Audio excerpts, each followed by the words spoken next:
Hello. We're going to talk about motor. Okay. And so we basically applying the magnetics force into this application, right?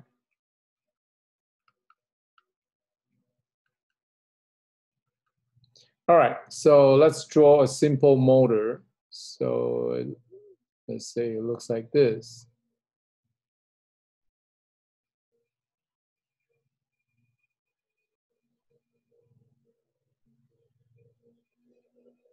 Okay, so the current going this way, and the current comes out this way. So for a motor, right, the input is current. The output is motion, right? Or to be specific, it's a rotation. Okay? Right. So we have current in, and then you're going to see that this motor will be rotating. So there will be rotation this way or that way. We'll see. Okay? Now we're going to change in color here. And we're going to say this is the magnetic field that we have. So this magnetic field is going through this way. Okay? And so right now this loop, right? This loop of the motor, right? This is the loop of the motor. Loop, right? It's a wire loop, right? Wire loop of motor. It's oriented this way right now. Okay? So let's see. So the current is going this way, I is going this way, B is going that way, right? So essentially we have a north pole here. So imagine you put a north pole there, you put a south pole there, right? You put a south pole there. So it goes from north to south, right? So now you using the force that we learned, so the force that experienced by this wire here, okay? So we're gonna call this here, call that A, and it's gonna call that B, right? And this is like a rectangle here. So F, the experience by this segment here. So I'm gonna change in color here to make this, so this segment here, this segment of the wire, all right? So it's equal to, right, the length is A. So we're gonna put the length, right? The length is A. And then the current is going that way. So I is going that way, right? You can be doing this too, right? So you have this one here, L is here, right? And then the L is gonna cross B. L is gonna cross B, right? So L has a direction. This is a vector, that's a vector. And so this is the cross product, like we say before, right? So this will give you the ILB sine theta. And the theta, just a review between the L and the B, right? So this is the 90 degree right there. L is and B, that's your theta right there. Okay. So then this is 90 degrees, so then that becomes 1. All right. So then this is equal to I, it's just I. And L is equal to A, and B is just B. So you have IAB and times 1. Okay? So there's a force. So what's the direction? Let's use the right-hand rule. The right-hand rule, let me change in color again. The right-hand rule says I will get my right hand along the I, right? And then I would turn around and then let it turn toward the B. Okay? So I is going upward, B is going to the right, so I'm turning toward the right. So I, and then I turn toward the right. Okay, and as I do this, the thumb is pointing inward. Okay, so then my force is going inward right now. This force is going inward. So inward, you denote it as that. So that's the force right there. So the force is inward. Okay, on this side. And now let's take a look at this side here. The current is going down this way. the B doesn't change, right? So we're gonna put the forefinger going downward, and B is going to the right side, right? So I'm gonna turn this way. I'm gonna, right, going downward is the I, and then B. So then force will be going outward, right? Let's do one more time. Let me stand up.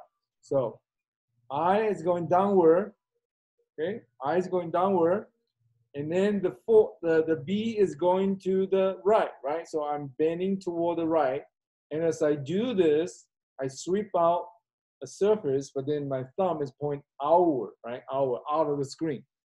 All right, so then on this side, I have I'm just gonna draw it here, and it's going outward. So outward looks like that. Okay, so on this side, it's outward. So this is on the left side, left-hand side.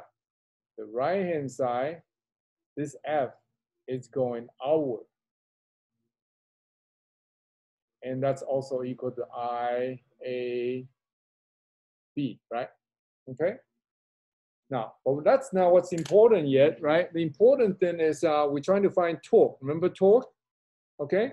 So I'm going to change in color here. The torque, let's see, pick green here, okay? So the torque is defined as RF, right? So your RF, so this is your rotation axis. This is your axis right there. Axle, right? That's your axle. So your force is going in on this side and going out on this side. Can you imagine? So it's going to do this, right? So this one is going to go in, right? This side is going to go in, left side is going to go in, the right side is going to come out, right? So this guy is going to be doing this, right? Going like that. Okay? So it's in the front and going to the back, right? So it's going to turn like that, right? So this side is going to go in, and this side is going to come out, right? So it's going to rotate like that, okay? And so this F and the R is right there, right? This is your R, this is your lever arm. That's your R is equal to B divided by 2, okay? And they are 90 degree, right? So in this orientation right now, they are 90 degree, right? F and R, you can see F is going in, right? F is going inward, and R is going this way, right? So they still 90 degree, right? You can see it, right? Inside, and then this is, right? So that's a 90 degree right there at this orientation. If not, you still need to have a sine theta there, right? Okay, R, F, and so that's your torque, and that's equal to, R is equal to B divided by 2, and F is this guy there, right? So that's A, and then I, and then B, right? So that's on the left-hand side. This is on the left-hand side, okay? And on the right-hand side, I'm gonna write it here, right-hand side, it's going to be, right? The force is coming out, right? Force is coming out, and then the lever arm is still here, E over 2, right? E over 2, okay? And so that's equal to R times F again, right? The F is different direction, okay? But your magnitude is still B over 2, and F is still this IAB, right? So it's A, I, B, okay? So then these two, you add them together, right? So this one is going, you know, it's going to push it this left-hand side inward, and then it's going to turn this way, right? Right. So together, you're going to add them. These are two torque. So the total torque, right? The total torque is going to be the tau on the left, and this is the right-hand side. This is R, okay? Plus the tau on the right, which is equal to A, B, right? So B over 2 plus B over 2 is B, and then I, and then B, right? So we're going to call A times B, so A area. This is just the area, A-R-E-A, right, of this guy here. Pick a color here. This area here, okay? This guy is A, area. So area is equal to AB, right? AB, right? B is here, A is there, right? So then this one here is AB, right? So AB, so we have, where am I? Right there, AB, right? So that's equal to A, so that's equal to basically IAB, right? IAB. So that's your tau now, your total torque, okay? IAB, that's the total torque. Okay, but in the end of the day, this loop is not just one. There will be multiple of them. So they are totally n wire loops. Okay, so then your total torque really is going to be total torque from the n loop, right? The n loop. It's going to be NIAB, okay? NIAB, and then depends on your orientation, you need to add a sine theta, okay? And this theta, it's, you know, wherever your angle is, you need to figure out what sine theta you need to use, okay? But in the simple term, it's going to be this guy here. Total due to the n loop is NIAB. And then we'll define this guy as M times B. And so M here is equal to NIA, okay? So NIA is so-called the dipole moment, D-I-P-O-L-E. Dipole because you have one side, one wire here, the other wire there, so you have two wires. So that's called dipole moment, right? Dipole moment. All right, so that M is dipole moment. So your torque is NIAB, okay? All right, so that's all we have. Bye-bye now.